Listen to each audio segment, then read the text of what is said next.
Hello students, welcome back to the channel. तुमच्या प्रत्येकांचं आजच्या ह्या व्हिडिओमध्ये स्वागत आहे. फर्स्ट ऑफ ऑल, अकाउंटच्या पेपरला 2 ते 3 दिवस शिल्लक राहिलेले आहेत बोर्ड्सच्या, आणि मॅक्सिमम स्टुडंट्सची रिक्वायरमेंट आहे की सर इम्पॉर्टंट क्वेश्चन्स कुठे आहेत, अकाउंटचं पेपर कसं सॉल्व करायचं काय नाही ते सर्वच्या सर्व आजच्या व्हिडिओमध्ये आपल्याला डिस्कस करायचं. फर्स्ट ऑफ ऑल, अकाउंटचे बोर्ड्स प्रत्येक बोर्डसाठी 2022, 23 अपकमिंग जेवढेही बोर्ड्स आहेत त्या बोर्डसाठी अकाउंटचे कोणते कोणते क्वेश्चन्स इम्पॉर्टंट आहेत त्याची लिंक या व्हिडिओच्या डिस्क्रिप्शनमध्ये दिलेला आहे. मी एक व्हिडिओ बनवला होता, अकाउंटचे कोणते कोणते क्वेश्चन्स महत्त्वाचे आहेत त्या व्हिडिओमध्ये तुम्ही जाऊन क्लिक करू शकता आणि पाहू शकता की जे जे क्वेश्चन्स इम्पॉर्टंट आहेत त्याबद्दल पूर्णच्या पूर्ण लिस्ट त्या व्हिडिओमध्ये सांगण्यात आलेली आहे.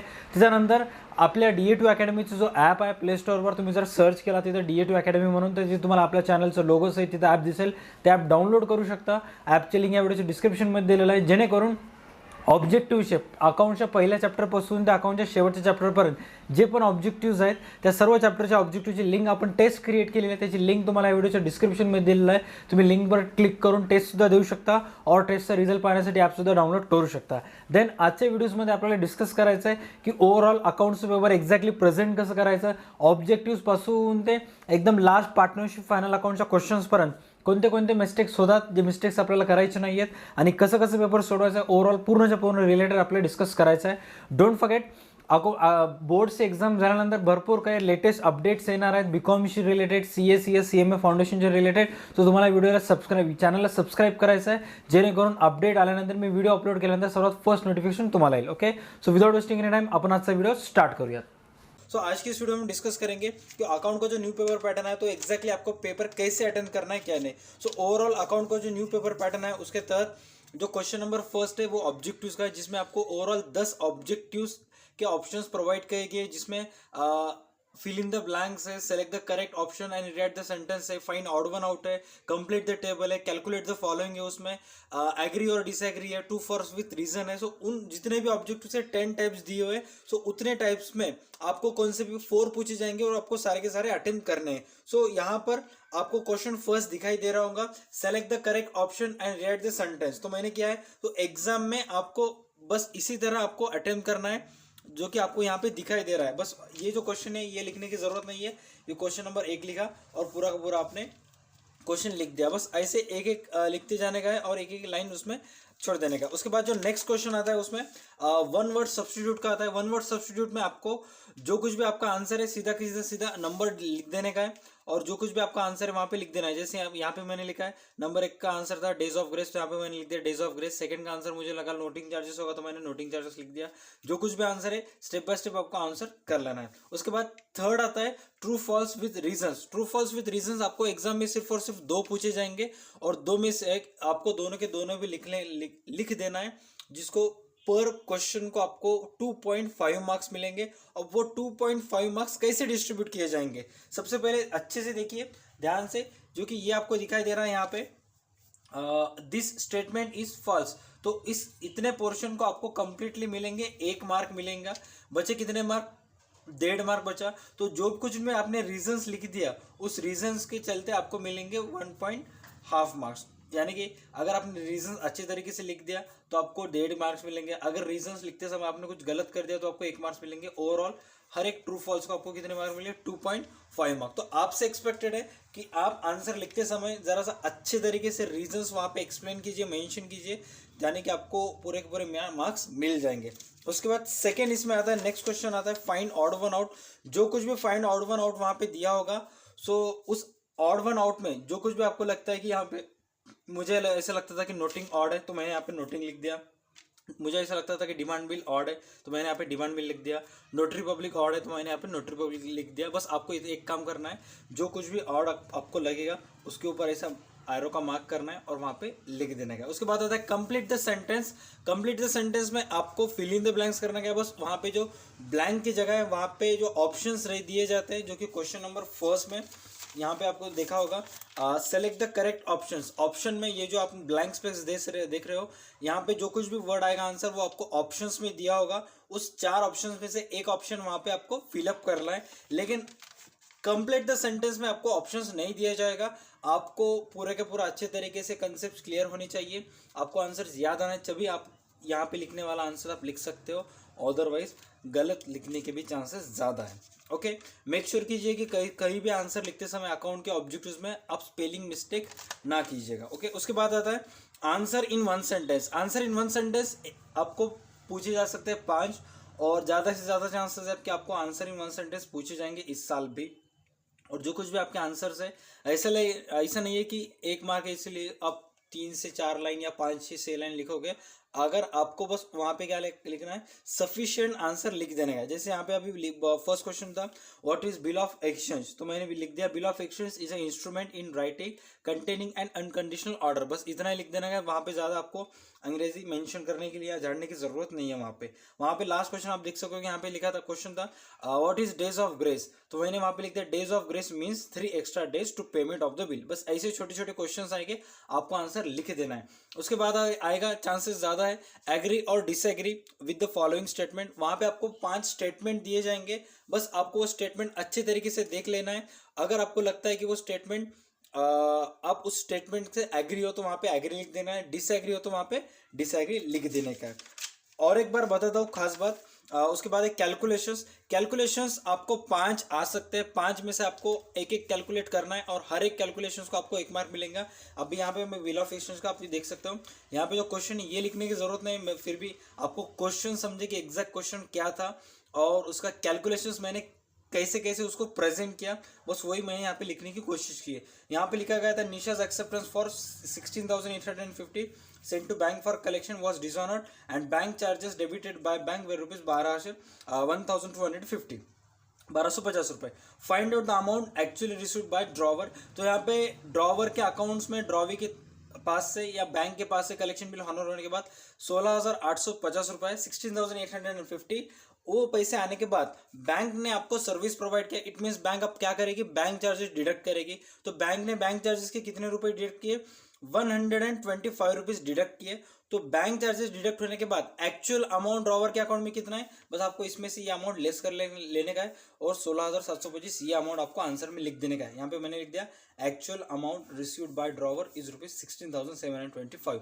बस आपको जो भी आंसर है उस आंसर को आपने क्या क्या स्टेप से कैलकुलेट किया, वो स्टेप्स आपको वहाँ पे मेंशन करने का है, उसको आपको 1 मार्क मिल जाएंगे। अभी यहाँ पे आप देख सकते हो एक एडमिशन ऑफ पार्टनर का क्वेश्चन है जिसमें आपको मुझे सैक्रिफाइस रेशियो निकालने को कहा था। सो मैंने सैक्रिफाइस रेशियो निकाल लिया। सैक्रिफाइस रेशियो कैलकुलेट करने के हर एक स्टूडेंट के हर एक अलग अलग टेक्निक्स होते हैं।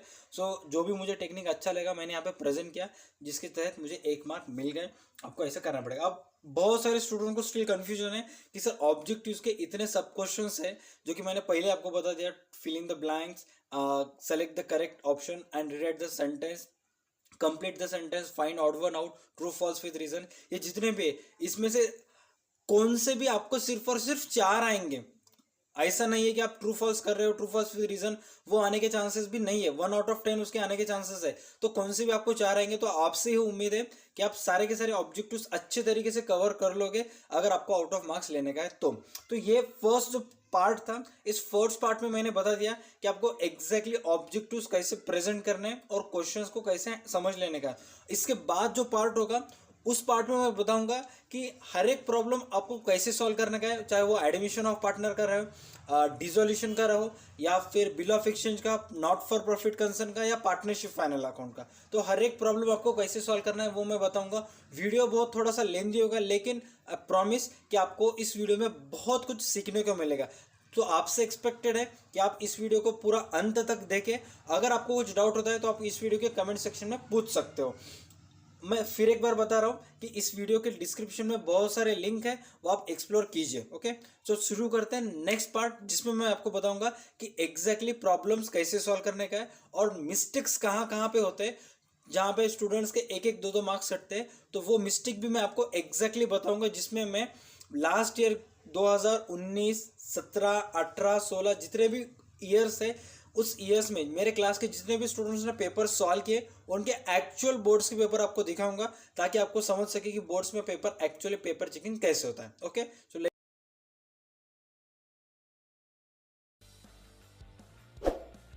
Hello students, welcome back to the channel. जैसे मैंने आपको कहा था लास्ट वीडियो में कि हम इस वीडियो में कुछ पेपर रिव्यूज़ करेंगे, तो आज हम पेपर रिव्यूज़ करेंगे जो महाराष्ट्र बोर्ड के 2 साल से 3 साल पहले के 2018, 17 और 19 के मेरे क्लास के कुछ स्टूडेंट्स जिन्होंने 90 प्लस के ऊपर स्कोर किया था, सबसे पहले हम 91 से लेकर 97 तक जितने भी स्टूडेंट्स ने मार्क्स स्कोर किए थे उनके 5 to 6 मार्क कहाँ डिडक्ट हुए वो हम चेकआउट करेंगे, और वीडियो के लास्ट में आपको 99 और 80 मार्क्स के आपको पेपर दिखाऊंगा। So first of all start with this paper.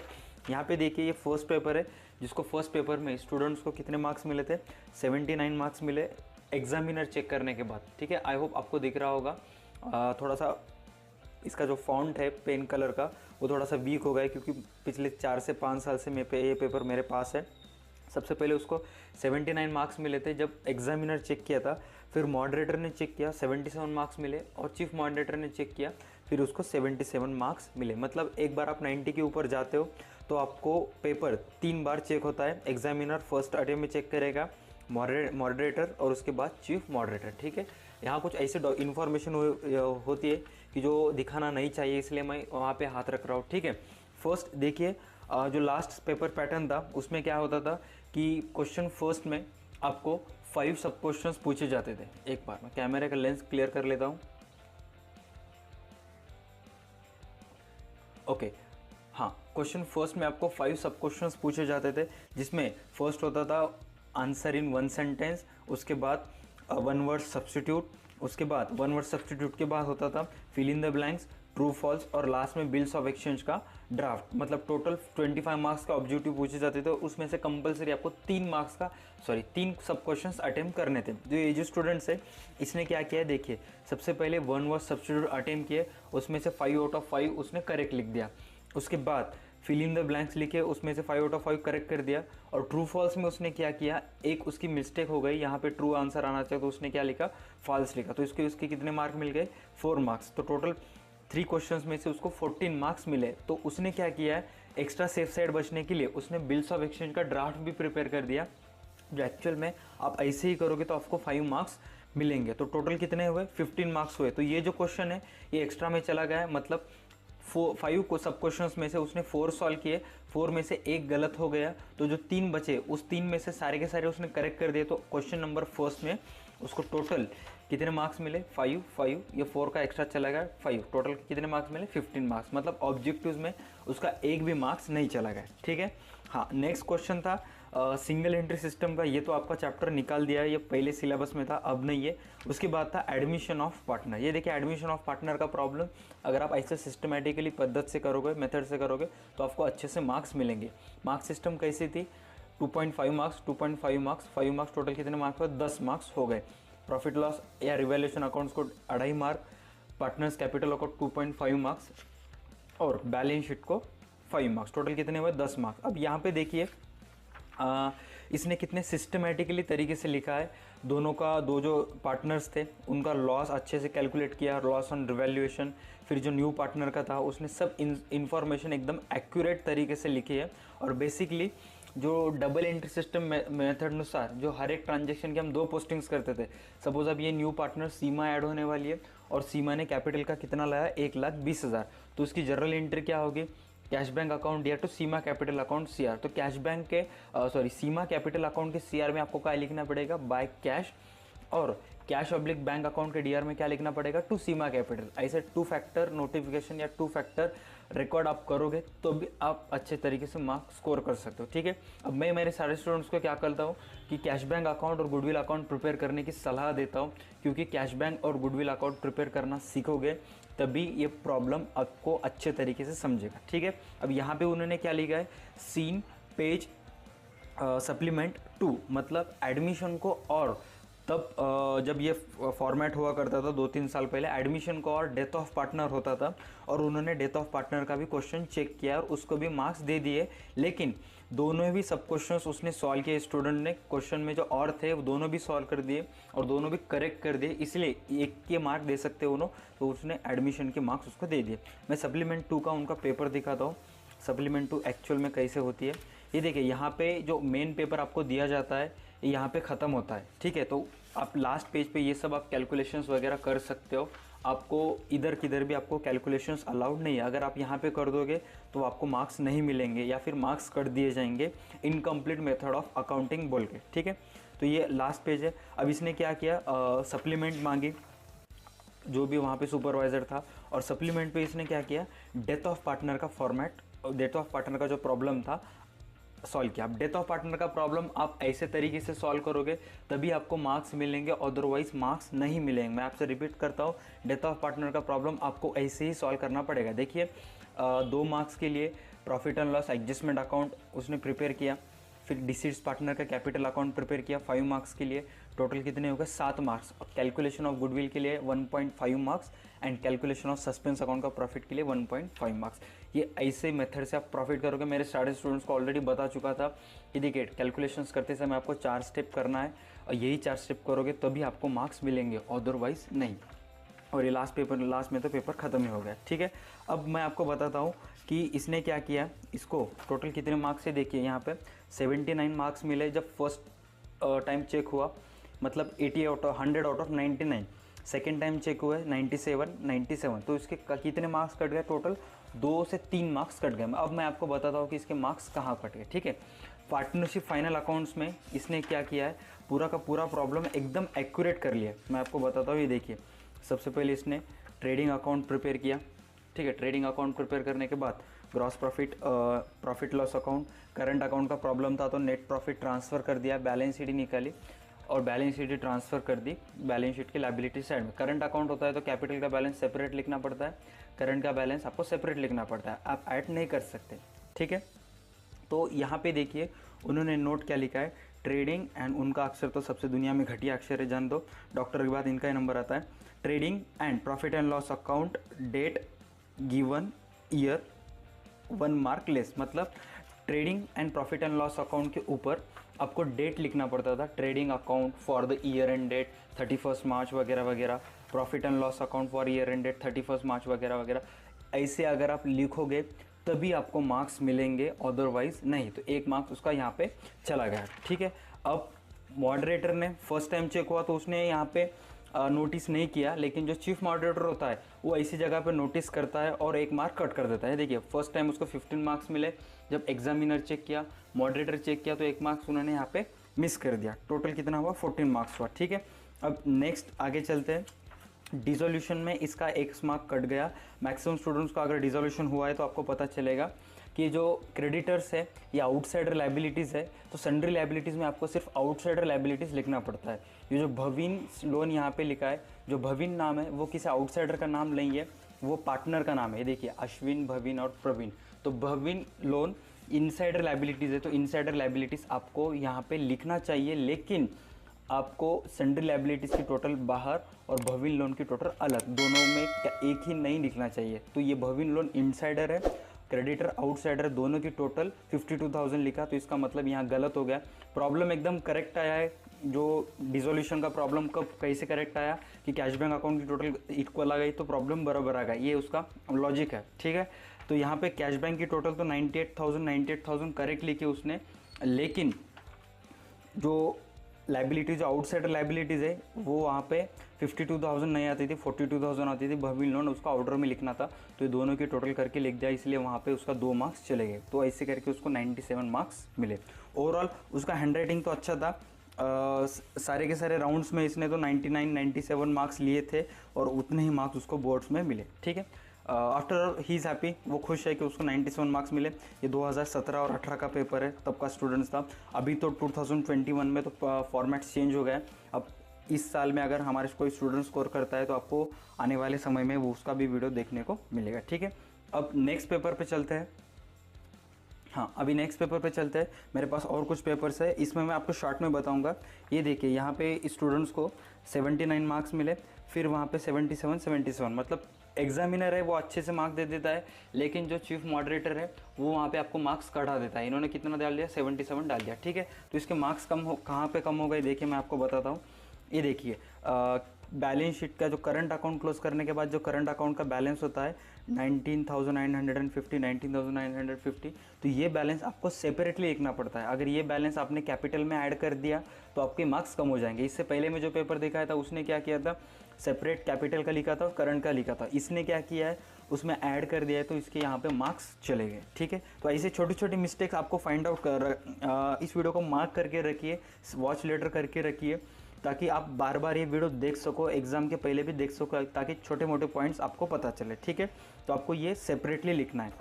Next मेरे पास और एक स्टूडेंट्स का पेपर है, इसने क्या किया है, देखिए account format is incomplete 1 marks less. अब अकाउंट फॉर्मेट इज़ इनकम्प्लीट, एक बार ध्यान से सुनना कि मैक्सिमम स्टूडेंट्स खुश होते हैं कि उनको पेपर अच्छा गया, आउट ऑफ मार्क्स मिलेंगे। बैलेंस शीट टोटल भी इक्वल आई थी 4,46,500, लेकिन उसका मार्क्स कहाँ पे डिडक्ट हो गया, उसने जल्दबाजी में बैलेंस शीट के ऊपर डेट नहीं लिखी। ट्रेडिंग अकाउंट के ऊपर लिखी थी लेकिन बैलेंस शीट के ऊपर नहीं लिखे थे, और ट्रेडिंग अकाउंट के ऊपर भी उसने इनकम्प्लीट लिखा था, for the year end date वगैरह अच्छे से नहीं लिखा, इसलिए उसने टोटल क्या किया, X मार्क्स कट कर दिया। ठीक है, अब यहाँ पे देखिए ऐसी छोटी छोटी मिस्टेक्स हो गई, तो मैंने आपको क्या कहा था, उसी डिजिट्स के ऊपर गोल करके रख मत लिखिए, ये पूरा कट कर दीजिए और अच्छे से ऊपर लिखिए, इसके मार्क्स आपको नहीं कटेंगे। अगर आप ध्यान से फोकस करोगे तो एक्चुअल में जो स्टूडेंट्स लिखते हैं वो लिखते हैं ब्लैक या ब्लू पेन से। ठीक है, अब यहाँ पे आप देखोगे तो यहाँ पे पूरा अकाउंट का मिस्टेक हुआ है, देखिए यहाँ पे उसने लिखा है, टोटल मिस्टेक कर दी, चारों जगह मिस्टेक हो गए, 1 2 3 4। फिर भी आपको अगर आपकी कोई ऐसे मिस्टेक हो जाती है तो आपका कॉन्फिडेंस लेवल लो नहीं करना चाहिए, उसको पूरा का पूरा रफ कर दीजिए। अगर आपने रफ करके बाद दूसरे डिजिट्स लिखे, वो अगर अच्छे से लिखे, जैसे कि यहाँ पे दिख रहा है 8,350, अगर ऐसे तरीके से लिखे तो आपके मार्क्स नहीं कट होंगे। ठीक है, तो कॉन्फिडेंस के साथ पेपर अटेम्प्ट कीजिए। और ये स्टूडेंट्स जिसको 97 मार्क्स मिले थे बोर्ड्स में, ये राउंड्स में 99 100 कई बार ला चुका है, लेकिन बोर्ड्स में क्या हो जाता है, वो गड़बड़ा जाता है, एक प्रेशर होता है और उस प्रेशर की वजह से ऐसे मिस्टेक्स होते हैं। तो आपको पेपर लिखते समय फुल कॉन्फिडेंस के साथ लिखना है। ठीक है, हाँ, नेक्स्ट मेरे पास और एक पेपर है, स्टूडेंट्स को 98 मार्क्स के आसपास मिले थे, एक बार दिखाता हूँ मैं आपको, ये देखिए 78 मतलब तीनों भी, जो मॉडरेटर, चीफ मॉडरेटर, एग्जामिनर था, तीनों ने भी इसको 78 मार्क्स दिए थे। अब इसकी मिस्टेक कहाँ पे हो गई मैं आपको दिखाता हूँ। ठीक है, सारा का सारा पेपर इसने सही लिख दिया, जो डेथ ऑफ पार्टनर का क्वेश्चन इसने अटेम्प्ट किया था वहाँ पे उसने मिस्टेक कर दी। ये देखिए, ये डेथ ऑफ पार्टनर का क्वेश्चन है, प्रॉफिट लॉस एडजस्टमेंट अकाउंट्स के पूरे मार्क्स मिले उसको। मनीष कैपिटल अकाउंट्स, जो डिसीज पार्टनर का कैपिटल अकाउंट्स था, उस प्रिपेयर करते समय इसको टोटल 5 मार्क्स मिलते थे। ठीक है, तो 5 मार्क्स में से इसके 2 मार्क्स यहाँ पर डिडक्ट हो गए। तो इसने क्या किया है, ये टोटल तो करेक्ट कर दी, डिसीज पार्टनर कैपिटल अकाउंट की CR की टोटल करेक्ट कर दी, लेकिन जब उसमें से DR माइनस करते हैं, DR माइनस करने के बाद यहाँ पे 62,500 आता है, तो इसने 1,000 की मिस्टेक कर दी, यहाँ पे लिखा 63,500 और इसके 2 मार्क्स चले गए। वर्किंग नोट ऑफ गुडविल के तो उसको मार्क्स मिले, लेकिन यहाँ पे टोटल मिस्टेक हो गई। एग्जीक्यूटिव लोन अकाउंट की टोटल 62,500 आती है, तो इसने 63,500 लिख गया और यहाँ पे उसके मार्क्स चले गए। ठीक है, तो ऐसे छोटे छोटे मिस्टेक्स आपको कम, जितना कम हो सके उतना कम करना चाहिए। ठीक है, ये सारे 97 95 मार्क्स के पेपर है, 98 मार्क्स के। नेक्स्ट मेरे पास और एक पेपर है, यहाँ पे आपको बताता हूँ कि यहाँ पे इसके कहाँ मार्क्स चले गए। ठीक है, ये देखिए, इसको भी टोटल 97 मार्क्स है। टोटल कितने मार्क्स है, 79 मार्क्स है उसको। उसके बाद चीफ मॉडरेटर और मॉडरेटर ने उसको 76 मतलब 4 मार्क्स उससे डिडक्ट कर दिया। अब कहाँ 4 मार्क्स डिडक्ट हुए मैं आपको बताता हूँ। सबसे पहले देखिए, डिसोल्यूशन ऑफ पार्टनरशिप का जो प्रॉब्लम था वहाँ पे उसने मिस्टेक कर दिया, क्रेडिटर्स की अमाउंट और भविंस loan, outsider liabilities, insider liabilities दोनों की टोटल लिख दी, जहाँ पे उसका मार्क्स चला गया। आपको सेपरेटली लिखना है। ठीक है, मेरे क्लास में अब तक मैंने डिसोल्यूशन ऑफ पार्टनरशिप फर्म की वीडियो अपलोड नहीं की है, जब मैं वीडियो अपलोड करूँगा तब इसके regarding detail information basic lectures में आपको दे दूँगा। ठीक है, हाँ, नेक्स्ट पार्टनरशिप फाइनल अकाउंट्स। अब होता क्या है, प्रेशर इतना होता है कि स्टूडेंट्स कुछ भी मिस्टेक्स, कुछ भी मेथड फॉलो कर देते हैं। देखिए, इसने क्या किया, करंट अकाउंट पर प्रॉब्लम है तो कैपिटल अकाउंट भी ओपन किया, करंट अकाउंट भी ओपन किया और सारे के सारे जो बैलेंसेस है इधर के उधर, उधर के इधर ट्रांसफ़र कर दिया। और स्टार्टिंग मिस्टेक कहाँ पे हो गई, जो इस वजह से इसने कॉन्फिडेंस इसका लो हुआ। जब आप एडजस्टमेंट्स करते हो, एडजस्टमेंट करते समय सबसे पहले DP वगैरह कैलकुलेट करते हो, तो वहाँ पे इसने इतने मिस्टेक्स कर दिए। देखिए 1 2 3 4 5 6 7 जो पास देखा जाए तो कम से कम 6 या 5 लाइंस उसने मिस्टेक कर दिए, और यहाँ पे उसका कॉन्फिडेंस लो हो गया कि मेरे 6 से 7 लाइन में मिस्टेक हो गए। अब वो मिस्टेक्स का प्रेशर इसके स्टूडेंट्स के ऊपर इतना था, अब मिस्टेक्स होते रहेगा और मिस्टेक्स की वजह से इसका जो मार्क्स थे उसको कम मार्क्स मिले। देखिए कितने मार्क्स मिले, 13 मार्क्स मिले, 2 मार्क्स चले गए। प्रॉब्लम करेक्ट आया लेकिन मार्क्स चले गए। अब देखोगे तो balance sheet total 4,46,500 correct I थी इस प्रॉब्लम की, लेकिन इनकम्प्लीट मेथड किया, मिस्टेक्स ज़्यादा किए, इसलिए उसके मार्क्स चले गए। तो टोटल उसको कितने मार्क्स मिले, पार्टनरशिप फाइनल अकाउंट के आउट ऑफ 15 में से सिर्फ 13 मार्क्स उसको मिले। ठीक है, और कुछ पेपर आपको दिखाता हूँ। ये सब 98 97 मार्क्स के पेपर थे। अब मैं आपको 99 मार्क्स के पेपर दिखाऊंगा कि 1 मार्क्स स्टूडेंट्स के जाते कहाँ पर है। देखिए, अब ये पेपर मेरे पास है। स्टूडेंट को अगर आप देख सकते हो तो 80 मार्क्स है एग्जामिनर ने, बाद में उसको 79 मार्क्स डाल दिए, एक मार्क्स उसका डिडक्ट कर दिया। तो 1 मार्क्स डिडक्ट कहाँ पे किया? एडमिशन ऑफ पार्टनर के बैलेंस शीट में। यहाँ पे क्या बोला है?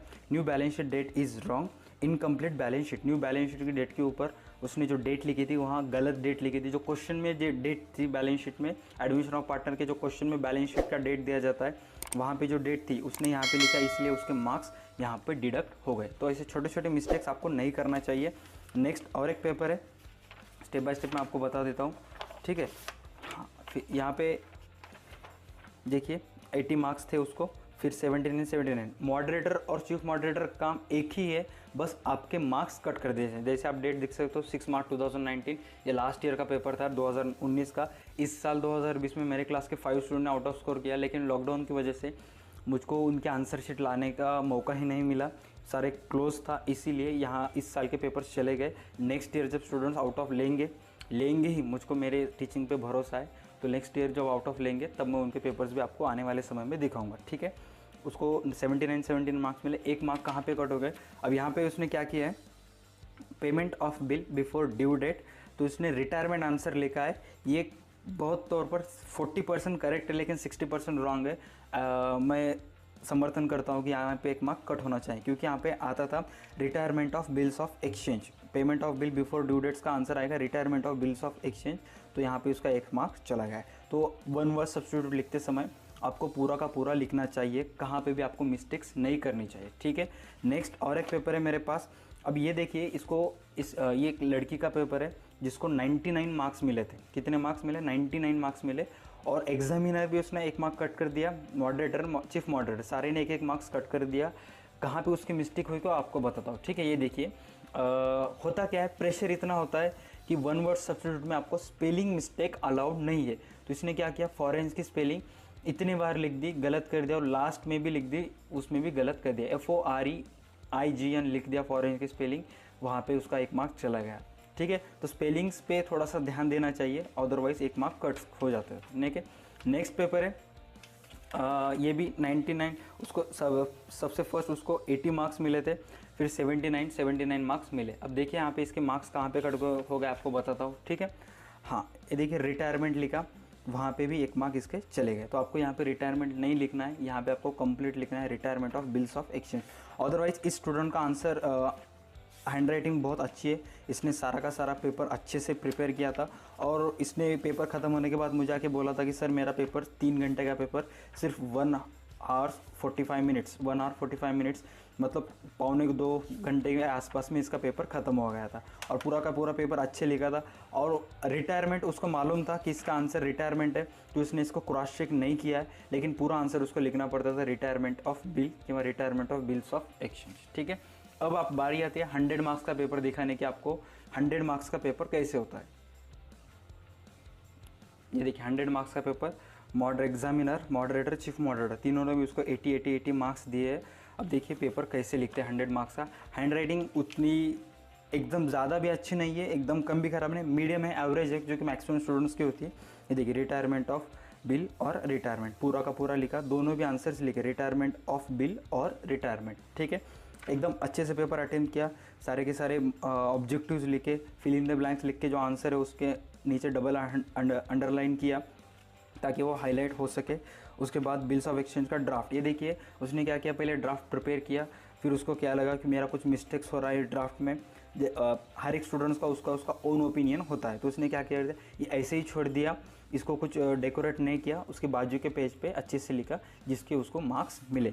लेकिन हुआ क्या है कि उसने जो पहले 3 अटेम्प्ट किए थे ऑब्जेक्टिव्स, ये देखिए क्वेश्चन फर्स्ट, सेकेंड, थर्ड, ये टॉपर स्टूडेंट्स थे, इसको 94 या 93 के आसपास परसेंटेज थे, तो उसको भरोसा था कि उसने जो ऑब्जेक्टिव्स लिखे पहले अटेम्प्ट में वो सारे के सारे करेक्ट है। इसलिए उसने क्या किया है, ये जो ड्राफ्ट प्रिपेयर किया है ये पूरा पेपर होने के बाद प्रिपेयर किया है। उसका पेपर कंप्लीट पेपर 1 घंटा 40 मिनट्स में होता, तो लास्ट के जो 1-2 घंटा बचा था उस वक्त में पेपर पूरा का पूरा क्रॉस चेक होने के बाद उसने प्रिपेयर किया है, ठीक है। उसके बाद ये सिंगल एंट्री सिस्टम का प्रॉब्लम है, इसमें तो कुछ नहीं है। उसके बाद एडमिशन का प्रॉब्लम है, ये देखिए 2.5 mark, 2.5 mark, 2.5 marks, balance sheet के 5 मार्क्स, टोटल यहाँ पे कंप्लीट, ठीक है।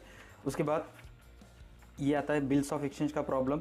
बिल्स ऑफ एक्सचेंज के प्रॉब्लम में 7 मार्क्स को जर्नल एंट्रीज आती थी और लेजर अकाउंट्स 3 मार्क्स को, टोटल 7 और 3 कितने हो गए 10 मार्क्स। सिस्टमेटिकली लिखा है, एक ने कुछ जल्दबाजी नहीं की, कुछ ख़राब नहीं किया, अच्छे तरीके से पेपर सॉल्व किया है, ठीक है। उसके बाद आता है डिसोल्यूशन का प्रॉब्लम।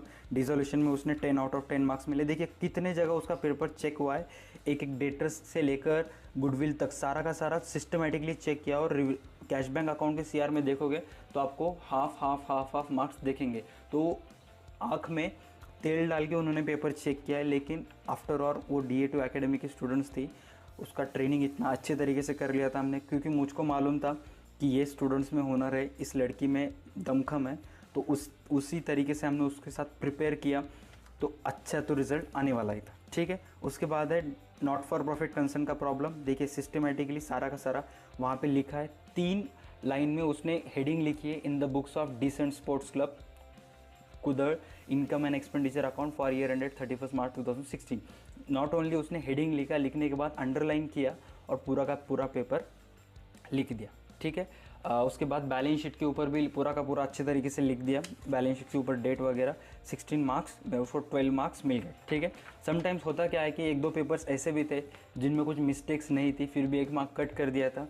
अब 1 मार्क गलती से कट भी हो गया तो 1 मार्क बढ़ाने के लिए आपको सबसे पहले क्या करना पड़ेगा कि आपके रिस्पेक्टिव कॉलेज के टीचर्स के पास जाना पड़ेगा। एक फॉर्म आता है, वो साइन करना पड़ेगा और वो टीचर वो फॉर्म साइन करता है, तभी आपके मार्क्स बढ़ते हैं। और मैक्सिमम कॉलेज के टीचर्स फट्टू होते हैं, उनमें दमखम नहीं होता है। वो स्टूडेंट्स को बोलते हैं जान दे हो गया, 97 मार्क्स तो ला लिए, अब क्या ज़रूरत है, ऐसे बोल से स्टूडेंट को भगा देते हैं। और स्टूडेंट भी क्या सोचता है कि उसको रिजल्ट लगने के बाद उसके आगे की स्टडीज़ की टेंशन होती है और फिर वो मार्क्स और वो 1 मार्क जो बढ़ने का रहता है वो वैसे ही चला जाता है। मेरे क्लासेस के स्टूडेंट के साथ भी वैसे ही हुआ।